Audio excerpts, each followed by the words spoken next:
ನೀವು lotus 1 to 3 ಅನ್ನೋ ಹೆಸರು ಕೇಳಿದ್ದೀರಾ? ನೀವು 1990s ಅಲ್ಲಿ ಕಂಪ್ಯೂಟರ್ ಕಲ್ತಿರೋರಾಗಿದ್ರೆ ಲೋಟಸ್ 1 to 3 ಅನ್ನೋ ಹೆಸರನ್ನ ಕೇಳಿರ್ತೀರಾ. ಸೊ ಲೋಟಸ್ 1 to 3 ಏನಿದೆ ಇವತ್ತಿನ ದಿನ ಅದು ಮೈಕ್ರೋಸಾಫ್ಟ್ ಎಕ್ಸೆಲ್. ಸೊ ಮುಂಚೆ ಲೋಟಸ್ 1 to 3 ಅಂತ ಇತ್ತು, ಅದು ಡಾಸ್ ಮೇಲೆ ವರ್ಕ್ ಆಗ್ತಾ ಇತ್ತು. ಮೈಕ್ರೋಸಾಫ್ಟ್ ಎಕ್ಸೆಲ್ ಏನಿದೆ ಇದು ವಿಂಡೋಸ್ ಮೇಲೆ ವರ್ಕ್ ಆಗುತ್ತೆ. Hi, my name is Pramod. I am a certified digital coach and consultant along with years of experience as a soft skill trainer. I am on a mission to empower people with digital skills. ಬನ್ನಿ, ಈ ವಿಡಿಯೋದಲ್ಲಿ ನಾನು ನಿಮಗೆ Microsoft Excel ಅಲ್ಲಿರುವಂತ 3 important functions ನ ಹೇಳ್ಕೊಡ್ತೀನಿ. ಯಾವುದು 3 functions? ಒಂದು ಇಫ್, ಎರಡನೇದು ಸಮ್ ಇಫ್, ಮತ್ತೆ ಮೂರನೇದು ಕೌಂಟ್ ಇಫ್. ಸರಿ, ಹಾಗಾದ್ರೆ ಬನ್ನಿ ಕಲಿಯೋಣ. ಸೊ ಫಸ್ಟ್ ಮೈಕ್ರೋಸಾಫ್ಟ್ ಎಕ್ಸೆಲ್ ನ ಓಪನ್ ಮಾಡ್ತೀರಾ. ಓಪನ್ ಮಾಡಿದ ನಂತರ ನಿಮ್ಗೆ ಆಲ್ರೆಡಿ ಬೇಸಿಕ್ಸ್ ಗೊತ್ತಿದ್ರೆ ಇದನ್ನ ನಾವು ಕಾಲಮ್ಸ್ ಅಂತ ಹೇಳ್ತೀವಿ. ಎ ಬಿ ಸಿ ಡಿ ಇದನ್ನೆಲ್ಲ ನಾವು ಕಾಲಮ್ಸ್ ಅಂತ ಹೇಳ್ತೀವಿ. ಈ 1 2 3 4 5 6 ಏನಿದೆ ಇದನ್ನ ನಾವು ರೋ ಅಂತ ಹೇಳ್ತೀವಿ. ನೋಡಿ, ಮೈಕ್ರೋಸಾಫ್ಟ್ ಎಕ್ಸೆಲ್ ಏನಿದೆ ಇದು ತುಂಬಾ powerful application. So maximum companies ಅಲ್ಲಿ, ಇಂಡಸ್ಟ್ರೀಸ್ ಅಲ್ಲಿ ತುಂಬಾ ಕಡೆ ಮೈಕ್ರೋಸಾಫ್ಟ್ ಎಕ್ಸೆಲ್ ನ ಯೂಸ್ ಮಾಡ್ತಾರೆ. ಟ್ಯಾಲಿ ಇದೆ, ಟ್ಯಾಲಿ ಅಕೌಂಟಿಂಗ್ ಪರ್ಪಸ್ ಯೂಸ್ ಮಾಡ್ತಾರೆ. ಅದ್ರ ಜೊತೆಗೆ ಎಕ್ಸೆಲ್ ನ ಬೇರೆ ಬೇರೆ ಕಾರಣಕ್ಕೋಸ್ಕರ ಯೂಸ್ ಮಾಡ್ತಾರೆ. ಸೊ ನಿಮ್ಗೆ ಡೀಟೇಲ್ ಆಗಿ ಎಕ್ಸೆಲ್ ಟ್ರೈನಿಂಗ್ ಬೇಕು ಅಂದ್ರೆ ನೀವು ನನ್ನ ಕಾಂಟ್ಯಾಕ್ಟ್ ಮಾಡ್ಬೋದು. ನನ್ನ ಮೊಬೈಲ್ ಸಂಖ್ಯೆ ನಾನು ಮುಂದೆ ಶೇರ್ ಮಾಡ್ತೀನಿ, ವಿಡಿಯೋ ನೋಡ್ತಾ ಇರಿ. ಸೊ ನೀವು ನನ್ನ ಚಾನಲ್ಗೆ ಸಬ್ಸ್ಕ್ರೈಬ್ ಮಾಡಿದ್ದೀರಾ ಅಂದ್ರೆ ಸಬ್ಸ್ಕ್ರೈಬ್ ಮಾಡಿ, ಈ ವಿಡಿಯೋನ ಶೇರ್ ಮಾಡಿ, ಕಾಮೆಂಟ್ ಮಾಡಿ. ಹಾಗೆ ನಿಮ್ಗೆ ಯಾವ ತರ ವಿಡಿಯೋಸ್ ಬೇಕು ಅಂತ ಹೇಳಿ ಕಾಮೆಂಟ್ ಮಾಡಿದ್ರೆ ಕಂಪ್ಯೂಟರ್ ರಿಲೇಟೆಡ್ ಅಥವಾ ಡಿಜಿಟಲ್ ಮಾರ್ಕೆಟಿಂಗ್ ರಿಲೇಟೆಡ್ ನಾನು ಆ ಥರ ವಿಡಿಯೋಸ್ ನ ಕ್ರಿಯೇಟ್ ಮಾಡ್ತೀನಿ. ಸೊ ಇದರಲ್ಲಿ ಇದನ್ನ ಮೆನು ಅಂತ ಹೇಳ್ತೀವಿ. File, home, insert, page layout, formula, ಇದು ಎಲ್ಲ ಮೆನು ಬಾರ್. ಸೊ ಇದು ಏನಂತ ಹೇಳ್ತೀರಾ? ಫಾರ್ಮುಲಾ ಬಾರ್ ಅಂತ ಹೇಳ್ತೀವಿ. This is name box. ಇಲ್ಲಿ ಕೆಳಗಡೆ ಶೀಟ್ ಇರುತ್ತೆ, ಶೀಟ್ 1, ಶೀಟ್ 2, ಶೀಟ್ 3 ಅಂತ ಹೇಳಿ. ಸೊ ಇಲ್ಲಿ ಡಿಫಾಲ್ಟ್ ಆಗಿ ಶೀಟ್ 1 ಮಾತ್ರ ಇದೆ. ನನಗೆ ಅಡಿಷನಲ್ ಆಗಿ ಶೀಟ್ ಬೇಕು ಅಂದ್ರೆ ಏನ್ ಮಾಡ್ತೀವಿ? ಇದ್ರ ಮೇಲೆ ಕ್ಲಿಕ್ ಮಾಡ್ತೀರಾ, ನ್ಯೂ ಶೀಟ್ ಬರುತ್ತೆ ಅವಾಗೆ. ಸೊ ಇವಾಗ ನಾನು ಆಲ್ರೆಡಿ ಹೇಳಿದಾಗೆ ಈ ವಿಡಿಯೋದಲ್ಲಿ ಎಕ್ಸೆಲ್ 3 ಫಂಕ್ಷನ್ಸ್ ಹೇಳ್ಕೊಡ್ತೀನಿ. ಇಫ್, ಸಮ್ ಇಫ್ ಮತ್ತೆ ಕೌಂಟ್ ಇಫ್. ಇದು 3 ಕೂಡ ತುಂಬಾ ಪವರ್ಫುಲ್ ಫಂಕ್ಷನ್ಸ್. ಸೊ ಇಲ್ಲಿ ನೋಡಿ, ಇಲ್ಲಿ ಕಾಲಮ್ ಎ ಅಲ್ಲಿ ರೂಮ್ ಟೈಪ್ ಅಂತ ಇದೆ. ಇಲ್ಲಿ ರೆಂಟ್ ಪರ್ ಡೇ ಕೊಟ್ಟಿದ್ದೀನಿ. ಸೊ ಇಲ್ಲಿ ರೂಮ್ ಟೈಪ್ ಅಲ್ಲಿ ಡಿಫ್ರೆಂಟ್ ರೂಮ್ಸ್ ಕೊಟ್ಟಿದ್ದೀನಿ. Single, A C single, double ಮತ್ತೆ ಎ ಸಿ ಡಬಲ್ ಅಂತ ಹೇಳಿ. ಸೊ ಇವಾಗ ಫಾರ್ ಎಕ್ಸಾಂಪಲ್ ಸಿಂಗಲ್ ರೂಮ್ ಇದ್ರೆ rent 800 rupees, A C single ಇದ್ರೆ 1200 rupees, ಡಬಲ್ ರೂಮ್ ಇದ್ರೆ 1400, ಎ ಸಿ ಡಬಲ್ ಇದ್ರೆ 2000 rupees. ಸೊ ಇಲ್ಲಿ ರೂಮ್ ಟೈಪ್ ಇದೆ, ಇಲ್ಲಿ ಡಿಫ್ರೆಂಟ್ ರೂಮ್ ಟೈಪ್ಸ್ ಕೊಟ್ಟಿದ್ದೀನಿ, ಅದನ್ನೇ ರಿಪೀಟ್ ಮಾಡಿದ್ದೀನಿ. ಇಲ್ಲಿ ರೆಂಟ್ ಇದೆ, ಇಲ್ಲಿ ಡೇಸ್ ಕೊಟ್ಟಿದ್ದೀನಿ, ಇಲ್ಲಿ ಅಮೌಂಟ್ ನಾವು ಕ್ಯಾಲ್ಕುಲೇಟ್ ಮಾಡಬೇಕು. ಸೊ ಅಮೌಂಟ್ ಯಾವ ರೀತಿ ಕ್ಯಾಲ್ಕುಲೇಟ್ ಮಾಡ್ತೀರಾ? Rent multiplied by day, that is amount.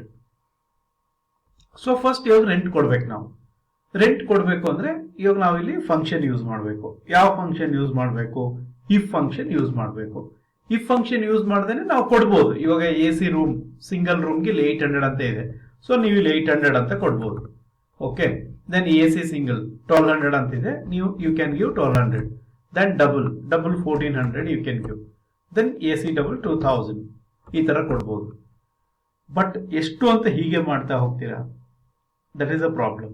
Plus ಇಲ್ಲಿ ಚೇಂಜ್ ಮಾಡಿದ್ರಿ ಅಂತ ಇಟ್ಕೊಳ್ಳಿ, ಸಿಂಗಲ್ ಇದೆ, ಸಿಂಗಲ್ ಇರೋದನ್ನ ನೀವು ಎ ಸಿ ಸಿಂಗಲ್ ಅಂತ ಮಾಡಿದ್ರಿ, ಅವಾಗ ಇಲ್ಲಿ ರೇಟ್ ಚೇಂಜ್ ಆಗಲ್ಲ. ಸೊ ಅಗೇನ್ ನೀವು ಮ್ಯಾನುವಲ್ ಆಗಿ ಎಂಟರ್ ಮಾಡಬೇಕಾಗುತ್ತೆ. ಸೊ ಈ ತರ ಮ್ಯಾನುವಲ್ ಆಗಿ ಎಂಟರ್ ಮಾಡೋದಿದ್ರೆ ಇನ್ನ ಕಂಪ್ಯೂಟರ್ ಯಾಕೆ ಬೇಕು ನಮ್ಗೆ? ಹೌದಾ, ನಾವು ಮ್ಯಾನುವಲ್ ಆಗಿ ಮಾಡ್ಕೊಳ್ಬಹುದು. ಸೊ ನಾವು ಕಂಪ್ಯೂಟರ್ ಯೂಸ್ ಮಾಡೋ ಉದ್ದೇಶ ಏನು? ಎಲ್ಲ ಆಟೋಮೆಟಿಕ್ ಆಗಬೇಕು ಮತ್ತೆ ಫಾಸ್ಟ್ ಆಗಬೇಕು ಅಂತ. ಸೊ ಇಲ್ಲಿ ಏನ್ ಮಾಡ್ಬೇಕು ನಾವು? ಇಸ್ ಈಕ್ವಲ್ ಟು ಇಫ್ ಅನ್ನೋ ಫಂಕ್ಷನ್ ನ ಯೂಸ್ ಮಾಡ್ಬೇಕು. ಇಫ್, ಸೊ ಇಫ್ ಕೊಟ್ಬಿಟ್ಟು ಬ್ರಾಕೆಟ್ ಓಪನ್ ಮಾಡಬೇಕು.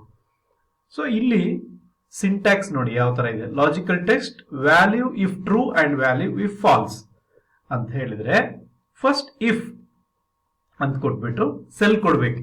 ಈ ಕಾಲಮ್ ನಲ್ಲಿ ಸಿಂಗಲ್ ಅನ್ನೋದು ಎಲ್ಲಿದೆ? 2 ಅಲ್ಲಿದೆ.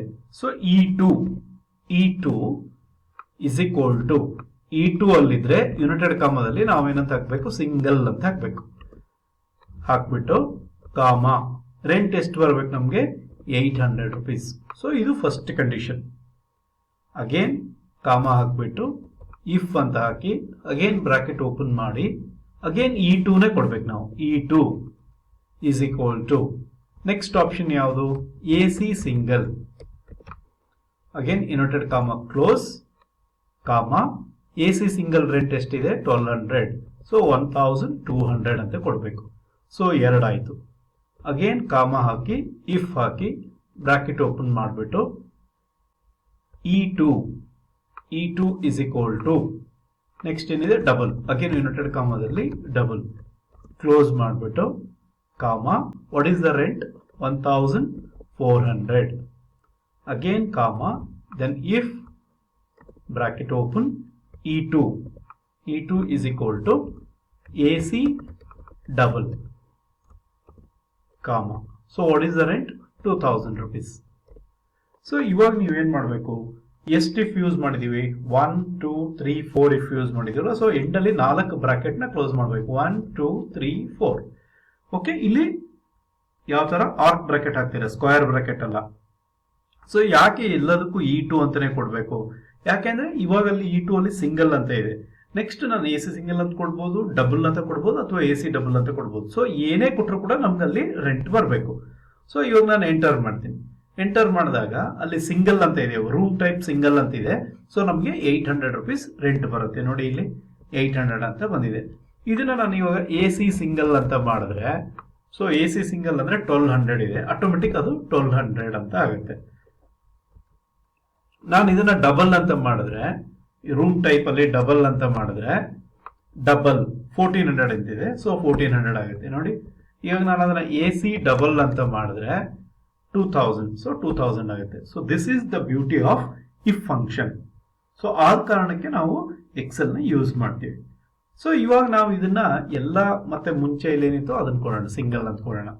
ಸೊ ಇಲ್ಲಿ ನೀವು ಜ್ಞಾಪಕ ಇಟ್ಕೊಬೇಕಾಗಿರೋದು ಏನು ಅಂದ್ರೆ, ಈ ಸ್ಪೇಸ್ ನೋಡಿ, ಇಲ್ಲಿ AC ಸಿಂಗಲ್ ಅಲ್ಲಿ ಸ್ಪೇಸ್ ಕೊಟ್ಟಿದ್ದೀನಿ ನಾನು, AC ಆದ್ಮೇಲೆ ಸ್ಪೇಸ್ ಕೊಟ್ಟಿದ್ದೀನಿ. ಸೊ ನಾವು ಫಾರ್ಮುಲಾದಲ್ಲೂ ಕೂಡ ಅದೇ ರೀತಿ ಕೊಡ್ಬೇಕಾಗತ್ತೆ. ನೀವು ಇಲ್ಲಿ ಸ್ಪೇಸ್ ಕೊಟ್ಟು ಫಾರ್ಮುಲಾ ಒಳಗಡೆ ಸ್ಪೇಸ್ ಕೊಟ್ಟಿಲ್ಲ ಅಂದ್ರೆ ಎರರ್ ಬರುತ್ತೆ. ಒಂದು. ಎರಡನೇದು, ಇಲ್ಲಿ ಎಂಡಲ್ಲಿ ಏನಾದ್ರೂ ಸ್ಪೇಸ್ ಕೊಟ್ಟಿದ್ರೆ, ಕೆಲವೊಂದು ಬಾರಿ ಏನ್ ಮಾಡಿರ್ತೀವಿ ನಾವು, ಈ ತರ AC ಸಿಂಗಲ್ ಅಂತ ಟೈಪ್ ಮಾಡ್ಬಿಟ್ಟು ಸ್ಪೇಸ್ ಬಾರ್ ಕೊಟ್ಟಿರ್ತೀವಿ, ಕೊಟ್ಟು ಎಂಟರ್ ಮಾಡಿರ್ತೀವಿ. ಅವಾಗ ನೋಡಿ ಇವಾಗ ಇಲ್ಲಿ AC ಸಿಂಗಲ್ ಅಂತ ಮಾಡ್ತೀನಿ, ಎಂಟರ್. ನೋಡಿ ಇಲ್ಲಿ ಏನಂತ ಬಂತು, ನಮ್ಗೆ ಫಾಲ್ಸ್ ಅಂತ ಬಂತು. ಯಾಕೆ ಅಂತ ಹೇಳಿದ್ರೆ ನಾನು ಫಾರ್ಮುಲಾದಲ್ಲಿ ಸ್ಪೇಸ್ ಕೊಟ್ಟಿಲ್ಲ, ಬಟ್ ಇಲ್ಲಿ ನಾವು ಏನ್ ಮಾಡಿದೀವಿ, ಸ್ಪೇಸ್ ಕೊಟ್ಟಿದೀವಿ. ಆದ ಕಾರಣಕ್ಕೆ ಅದು ಬರಲಿಲ್ಲ. ಸೊ ಹಾಗಾಗಿ ಅದು ಇಂಪಾರ್ಟೆಂಟ್, ನಮ್ಗೆ ಸ್ಪೇಸ್ ಕೊಡ್ಬಾರ್ದು. ಕೊಟ್ಟಿದ್ರೆ ಅಲ್ಲಿ ಕೂಡ ನಾವು ಏನ್ ಮಾಡ್ಬೇಕಾಗುತ್ತೆ, ಸ್ಪೇಸ್ ಕೊಡ್ಬೇಕಾಗತ್ತೆ. Okay, then small letter, capital letter, that doesn't matter. So ಇವಾಗ ಇದನ್ನ ನಾವು ಇದೆಲ್ಲಾ ಸೆಲ್ಗೂ ಹಾಕ್ಬೇಕು. ಎಲ್ಲಾ ಸೆಲ್ಗೂ ಹಾಕ್ಬೇಕಂದ್ರೆ 2 ಆಪ್ಷನ್ ಇದೆ. ಒಂದು, ಇಲ್ಲಿ ಇಟ್ಬಿಟ್ಟು ಈ ತರ ಡ್ರ್ಯಾಗ್ ಮಾಡ್ಕೊಂಡ್ಬಿಟ್ರೆ ನಿಮಗೆ ಆಟೋಮೆಟಿಕ್ಲಿ ಅದೇ ಸೇಮ್ ಎಲ್ಲಾ ಕಡೆನೂ ಕಾಪಿ ಆಗುತ್ತೆ.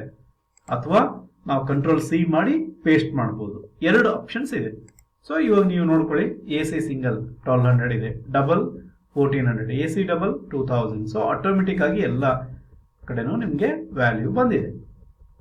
ಸೊ ಇಲ್ಲಿ ನಾವು ಡೇಸ್ ಕೊಟ್ಟಿದ್ದೀವಿ. ಇವಾಗ ಅಮೌಂಟ್. ಸೊ ಅಮೌಂಟ್ ನ ಹೇಗೆ ಮಲ್ಟಿಪ್ಲೈ ಮಾಡ್ತೀರಾ? Rent multiplied by day. ಇವಾಗ ನೀವು ಒಂದು ಲಾಡ್ಜ್ ಹೋಗಿರ್ತೀರಾ, ಅಲ್ಲಿ ರೆಂಟ್ 400 rupees ಇರುತ್ತೆ ಒನ್ ಡೇಗೆ. ನೀವು 3 days ಇರ್ತೀರಾ. ಸೊ ಅದು ಏನ್ ಮಾಡ್ತೀರಾ, 400 multiplied by 3, that is 1200.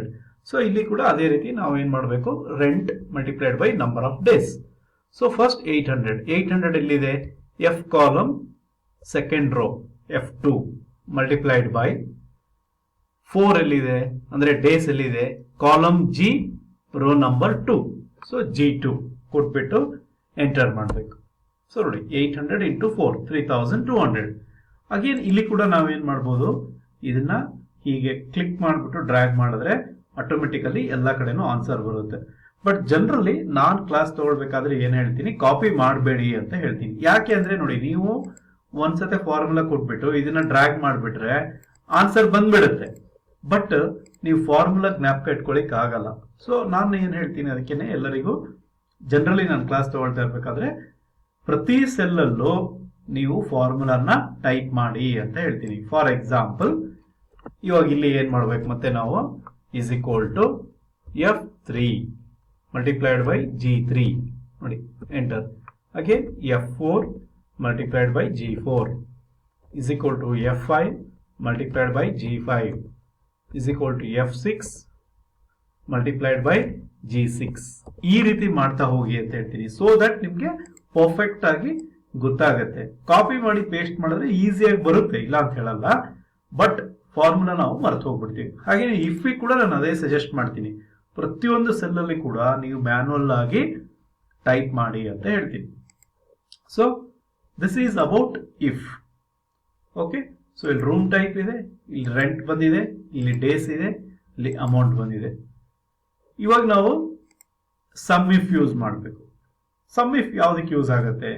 For example ಇಲ್ಲಿ ನನ್ನ ಟೋಟಲ್ ಅಮೌಂಟ್ ಎಷ್ಟಾಗಿದೆ ಅಂತ ನೋಡಬೇಕು. ಇದಕ್ಕೆ ನಾವೇನ್ ಮಾಡ್ತೀವಿ, ಎರಡು ಆಪ್ಷನ್ ಇದೆ. ಒಂದು ಇಸ್ ಈಕ್ವಲ್ ಟು ಸಮ್ ಅಂತ ಕೊಟ್ಬಿಟ್ಟು ಯಾವ ರೇಂಜ್ ಇಂದ ಸ್ಟಾರ್ಟ್ ಆಗಬೇಕು, H2 ಇಂದ H12, yes, H2 to H12 close ಮಾಡಿಬಿಟ್ಟು ಎಂಟರ್ ಮಾಡಿದ್ರೆ ಟೋಟಲ್ ಆನ್ಸರ್ ಬರುತ್ತೆ ನಮಗೆ. ಇವಾಗ 41,600 ಅಂತ ಆನ್ಸರ್ ಬಂದಿದೆ. ಇದು ಒಂದು ಆಪ್ಷನ್. ಸೆಕೆಂಡ್ ಆಪ್ಷನ್ ಏನು, ಇಲ್ಲಿ ಆಟೋ ಸಮ್ ಅಂತ ಇರುತ್ತೆ. ಇಲ್ಲಿ ಕ್ಲಿಕ್ ಮಾಡಿದ್ರೆ ಆಟೋಮೆಟಿಕ್ ಆಗಿ ಇದು ಈ ರೇಂಜ್ ಅನ್ನ ನಾವು ತಗೊಳ್ಬೇಕು. ಈ ತರ ಈ ರೇಂಜ್ ಬಿಟ್ಬಿಡ್ಬೇಕು, ಲಾಸ್ಟ್ ಏನ್ ಬೇಕಾಗಿಲ್ಲ ನಮ್ಗೆ, ಯಾಕೆಂದ್ರೆ ಅದು ಮತ್ತೆ ಡಬಲ್ ಆಗುತ್ತಿಲ್ಲ ಅಂತ ಹೇಳಿದ್ರೆ. ಸೊ ನಮ್ಗೆ ಬೇಕಾಗಿರೋದು ಇಲ್ಲಿಂದ ಮಾತ್ರ, ಇಲ್ಲಿಂದ ಬೇಕಾಗಿರೋದು ಡಿಲೀಟ್ ಮಾಡ್ತೀನಿ, ಒಂದು ನಿಮಿಷ. ಇಲ್ಲಿಂದ ಬೇಕಾಗಿರೋದು ನಮ್ಗೆ ಆಟೋ ಸಮ್. ಸೊ ಇಲ್ಲಿ ಇಟ್ಬಿಟ್ಟು ಇದಿಷ್ಟು ನೀವು ಚೂಸ್ ಮಾಡಿದ್ರೆ enter. So this is second option, 41,600. This is also 41,600. So this is sum. So what is sum if? Sum ಅಂತ ಹೇಳಿದ್ರೆ ನಿಮಗೆ ಟೋಟಲ್ ರೆಂಟ್ ಇಲ್ಲಿ ಬಂದಿದೆ. ಸಮ್ ಇಫ್ ಅಂತ ಹೇಳಿದ್ರೆ ನನಗೆ ಫಾರ್ ಎಕ್ಸಾಂಪಲ್ ಸಿಂಗಲ್ ರೂಮ್ ಇದೆಲ್ಲ, ಇದ್ರದ್ದು ಮಾತ್ರ ಎಷ್ಟು ಅಮೌಂಟ್ ಬಂದಿದೆ ಅಂತ ನೋಡ್ಬೇಕು ನಾನು, ಅಥವಾ AC ಸಿಂಗಲ್ದು ಎಷ್ಟು ಬಂದಿದೆ ಅಂತ ನೋಡ್ಬೇಕು. ಅವಾಗ ನಾವೇನ್ ಮಾಡ್ತೀವಿ, ಇಲ್ಲಿ ಫಾರ್ ಎಕ್ಸಾಂಪಲ್ ಇಲ್ಲಿ ಕೊಟ್ಟಿರ್ತೀವಿ single, AC single, double, AC double. Okay, so ಇವಾಗ ಇಲ್ಲಿ is equal to sum if ಅಂತ ಕೊಡ್ಬೇಕು. ಫಸ್ಟ್ ಸಮ್ ಇಫ್ ಅಂತ ಕೊಟ್ಬಿಟ್ಟು ಬ್ರಾಕೆಟ್ ಓಪನ್ ಮಾಡಿ range, criteria and sum range. ಅಂದ್ರೆ ರೇಂಜ್, ಯಾವ ರೇಂಜ್ ಫಸ್ಟ್. ಇವಾಗ ನಮಗೆ ರೂಮ್ ಟೈಪ್ ನೋಡಿ ಎಲ್ಲಿದೆ, ಈ ಕಾಲಮ್ ಅಲ್ಲಿ ಇದೆ. ಸೊ E2 ಇಂದ E13, so E2 to E13, okay, 12 ಕಾಮ ಕ್ರೈಟೀರಿಯಾ. ಕ್ರೈಟೀರಿಯಾ ಅಂದ್ರೆ ಕಂಡೀಷನ್, ಆ ರೇಂಜ್ ಅಲ್ಲಿ ಯಾವ condition, single room, close inverted comma. So again ಇಲ್ಲಿ ಜ್ಞಾಪಕ ಇಟ್ಕೋಬೇಕಾಗಿರೋದು ಸ್ಪೆಲ್ಲಿಂಗ್ ಕರೆಕ್ಟ್ ಆಗಿರಬೇಕು. ಅಲ್ಲಿ ನೀವು ಸ್ಪೇಸ್ ಕೊಟ್ಟಿದ್ರೆ ಇಲ್ಲಿ ಕೂಡ ಸ್ಪೇಸಸ್ ಕೊಟ್ಟಿರಬೇಕು. Capital letter, small letter, no problem, spelling correct ಇರಬೇಕು. Okay, then comma. ನೆಕ್ಸ್ಟ್ ಏನ್ ಆಡ್ ಆಗಬೇಕು, ಸಿಂಗಲ್ ರೂಮ್ದು ಅಮೌಂಟ್ ಆಡ್ ಆಗಬೇಕು. ಸೊ ಅಮೌಂಟ್ ಯಾವ ರೇಂಜ್ ಅಲ್ಲಿ ಇದೆ, H2 to H12. So first range, then condition, then sum range. ಅಂದ್ರೆ ಏನ್ ಟೋಟಲ್ ಆಗ್ಬೇಕು. ನಿಮ್ಗೆ ರೆಂಟ್ ಟೋಟಲ್ ಆಗ್ಬೇಕಂದ್ರೆ ರೆಂಟ್ ಕೊಡ್ಬೋದು, ಬಟ್ ನಮ್ಗೆ ರೆಂಟ್ ಟೋಟಲ್ ಮಾಡೋ ಅವಶ್ಯಕತೆ ಇಲ್ಲ, ಯಾಕೆಂದ್ರೆ ನಮ್ಗೆ ನಂಬರ್ ಆಫ್ ಡೇಸ್ ಇಷ್ಟು ಇದೆ, ಇಲ್ಲಿ ಅಮೌಂಟ್ ಬಂದಿದೆ, ಈ ಅಮೌಂಟ್ ಆಡ್ ಆಗ್ಬೇಕು ನಮ್ಗೆ. ಸೊ ನಾವು I will close the bracket. So ಇವಾಗ ಎಂಟರ್ ಮಾಡಿದ್ರೆ ಏನಾಗುತ್ತೆ, ಸಿಂಗಲ್ ರೂಮ್ ರೆಂಟ್ ಮಾತ್ರ ಬರುತ್ತೆ. ನೋಡೋಣ ಎಷ್ಟಿದೆ ಸಿಂಗಲ್ ರೂಮ್. ಇಲ್ಲಿ ನೋಡಿ 3,200 ಇದೆ. ಅದಾದ ನಂತರ ಇಲ್ಲಿದೆ 800, ಅಂದ್ರೆ 4,000 ಆಯ್ತು. 4,000 ಅಗೇನ್ ಇಲ್ಲಿ 3,200, ದಟ್ ಈಸ್ 7,200. ಸೊ ನಾನು ಇವಾಗ ಎಂಟರ್ ಮಾಡಿದ್ರೆ ಅಲ್ಲಿ 7,200 ಬರಬೇಕು. Yes, 7,200 we got. So this is the beauty of MS Excel. So ಇದು ಸಮ್ ಇಫ್ ದು ಅಡ್ವಾಂಟೇಜ್. ಅದೇ ರೀತಿ ನಾವು AC ಸಿಂಗಲ್ದು ನೋಡಬೇಕು ಅಂದ್ರೆ is equal to sum if bracket open, first range ಎಲ್ಲಿಂದ ಎಲ್ಲಿಗೆ ಅಂತ, E2 ಇಂದ E12, okay, comma, within united comma, AC single, spelling correct ಇರಬೇಕು, SINGLE, ಓಕೆ, ಕಾಮ, ಏನ್ ಟೋಟಲ್ ಆಗಬೇಕು, rent, that is amount, H2 to H12, then close the bracket. So ಇವಾಗ AC single ಎಲ್ಲಿದೆ ನೋಡಿ, AC single 2,400, then 2,400, that is 4,800, then 2400, again 7200, yes 7200, then double is equal to SUMIF bracket open E22 E12 comma, so what is that? Double inverted comma close, then range H22 H12, enter. So 11,200. Then final one, SUMIF AC double, sorry, range E22 E12 comma, within inverted comma AC double, close inverted comma, then range to total, that is H22 H12, close bracket, then enter. So 16,000. So ಈ ನಾಲ್ಕನ್ನು ನೀವು ಸೇರಿಸಿದ್ರೆ ಎಷ್ಟು ಬಂದಿದೆ ನೋಡಿ, 41,600 ಬಂದಿದೆ. So ಇಲ್ಲಿ total ಮಾಡಿ, S 41,600 ಬಂದಿದೆ. ಸೊ ಇದು ಎರಡು ಕರೆಕ್ಟ್ ಇದೆನಾ? So this is SUMIF. ನೀವು ಇಲ್ಲಿ ಎಲ್ಲಾದ್ರೂ ಚೇಂಜ್ ಮಾಡಿ, ಇವಾಗ ಸಿಂಗಲ್ ನೋಡಿ 800 ಇದೆ, ಇಲ್ಲಿ 4 days ಅಂತ ಇದೆ. ಸೊ 4 days ಇರೋದನ್ನ ನಾನು 3 days ಮಾಡ್ತೀನಿ. 3 days ಮಾಡಿದಾಗ ಇಲ್ಲಿ 2400 ಆಗುತ್ತೆ. ಇಲ್ಲಿ ಕೂಡ ಆಟೋಮೆಟಿಕ್ಲಿ 2400, ಅಂದ್ರೆ ಇಲ್ಲಿ ಕಡಿಮೆ ಆಗುತ್ತೆ, 800 ಕಡಿಮೆ ಆಗುತ್ತೆ. ಸೊ 7200 ಮೈನಸ್ 800, ದಟ್ ಇಸ್ 6400 ಆಗುತ್ತೆ. ಅಗೇನ್ ಇಲ್ಲಿ ಕೂಡ 800 ಕಡಿಮೆ ಆಗುತ್ತೆ, ಇಲ್ಲಿ ಕೂಡ 800 ಕಡಿಮೆ ಆಗುತ್ತೆ. ನೋಡಿ, ಜಸ್ಟ್ ಎಂಟರ್ ಮಾಡ್ಬೇಕು, ನಾನು ಎಂಟರ್ ಮಾಡಿದ್ರೆ ಚೇಂಜ್ ಆಗ್ಬಿಡುತ್ತೆ. ಚೇಂಜ್ ಆಯ್ತು ನೋಡಿ. ಸೊ 2400, ಇಲ್ಲಿ 800 ಕಡಿಮೆ ಆಗಿದೆ, ಇಲ್ಲಿ 64, ಅಗೇನ್ ಇಲ್ಲಿ ಕೂಡ ಕಡಿಮೆ ಆಗಿದೆ. So this is the beauty of Microsoft Excel. So ನೀವು ಇಲ್ಲಿ ಸೆಲ್ ಅಲ್ಲಿ ಚೇಂಜ್ ಮಾಡಿದ್ರೆ ಆಟೋಮೆಟಿಕ್ ಅದು ಎಲ್ಲೆಲ್ಲಿ ಕನೆಕ್ಟ್ ಆಗಿರುತ್ತೆ ಅಲ್ಲೆಲ್ಲಾನು ಚೇಂಜ್ ಆಗುತ್ತೆ. ಅದೇ ತರ ರೆಂಟ್ ಇಲ್ಲಿ ಕೂಡ ಚೇಂಜ್ ಮಾಡಬಹುದು. ಇಲ್ಲಿ ಚೇಂಜ್ ಮಾಡ್ಬೇಕಂದ್ರೆ ನಾವು ಫಾರ್ಮುಲಾದಲ್ಲಿ ಚೇಂಜ್ ಮಾಡ್ಬೇಕು, ಮತ್ತೆ ಇಫ್ ಫಾರ್ಮುಲಾದಲ್ಲಿ ಚೇಂಜ್ ಮಾಡಬೇಕಾಗುತ್ತೆ. ಆದ ಕಾರಣ ನಾನು ಇಲ್ಲಿ ಚೇಂಜ್ ಮಾಡಲಿಲ್ಲ, ನಾನು ಇಲ್ಲಿ ಚೇಂಜ್ ಮಾಡ್ತಾ ಇದ್ದೀನಿ. ಸೊ ಇಲ್ಲಿ ಇದೆ ನೋಡಿ, AC ಡಬಲ್ ಇದೆ, ಇಲ್ಲಿ 3 days ಅಂತ ಇದೆ, 6000 ಇದೆ. ನಾನು 3 days ಇರೋದನ್ನ ಇವಾಗ 2 days ಮಾಡ್ತೀನಿ. ಸೊ 2 days ಮಾಡಿದಾಗ ಇಲ್ಲಿ ಎಷ್ಟಾಗುತ್ತೆ, 4000 ಆಗುತ್ತೆ. ಅಂದ್ರೆ ಇಲ್ಲಿ 2000 ಕಡಿಮೆ ಆಯಿತು, 38,800 ಆಗುತ್ತೆ. ಓಕೆ, ಅಗೇನ್ ಇಲ್ಲಿ 11 ಯಾವ್ದು AC ಡಬಲ್, ಇಲ್ಲಿ 16,000 ಇದೆ. 16,000 ಇದ್ದಿದ್ದು ಎಷ್ಟಾಗುತ್ತೆ ನಮಗೆ, 14,000 ಆಗುತ್ತೆ. ನೋಡಿ, ಇಲ್ಲಿ ಪ್ರೆಸೆಂಟ್ 6000 ಇದೆ, ನಾನು ಇಲ್ಲಿ 2 days ಅಂತ ಕೊಟ್ಟಿದ್ದೀನಿ. ಇವಾಗ ಎಂಟರ್ ಮಾಡಿದ ತಕ್ಷಣ ಇಲ್ಲಿ 4000 ಆಗುತ್ತೆ, ಇಲ್ಲಿ 2000 ಕಡಿಮೆ ಆಗುತ್ತೆ, ಇದರಲ್ಲೂ 2000 ಕಡಿಮೆ ಆಗುತ್ತೆ, ಇಲ್ಲಿ ಕೂಡ 2000 ಕಡಿಮೆ ಆಗುತ್ತೆ. So 38,800, 38,800, 14,000, here it is 4000. ನೋಡಿ, ಎಂಟರ್ ಮಾಡ್ತೀನಿ. ಎಸ್ ನೋಡಿ, ಇಲ್ಲಿ 4000 ಆಯಿತು, ಇಲ್ಲಿ 38,800, then here it is 14,000, here again 38,800. So this is the use of if and SUMIF. Okay, ಇನ್ನು ನೆಕ್ಸ್ಟ್ ವಿಡಿಯೋದಲ್ಲಿ ನಾನು ನಿಮಗೆ ಬೇರೆ 4 ಫಂಕ್ಷನ್ಸ್ ನ ಹೇಳ್ಕೊಡ್ತೀನಿ. ಸೊ ನೀವು ನನ್ನ ಚಾನಲ್ಗೆ ಸಬ್ಸ್ಕ್ರೈಬ್ ಮಾಡಿದಿಲ್ಲ ಅಂದ್ರೆ ಚಾನಲ್ಗೆ ಸಬ್ಸ್ಕ್ರೈಬ್ ಮಾಡಿ, ವಿಡಿಯೋನ ಶೇರ್ ಮಾಡಿ, ಫಾರ್ವರ್ಡ್ ಮಾಡಿ, ಕಾಮೆಂಟ್ ಮಾಡಿ, ಲೈಕ್ ಮಾಡಿ. Thank you. Let's meet in the next video.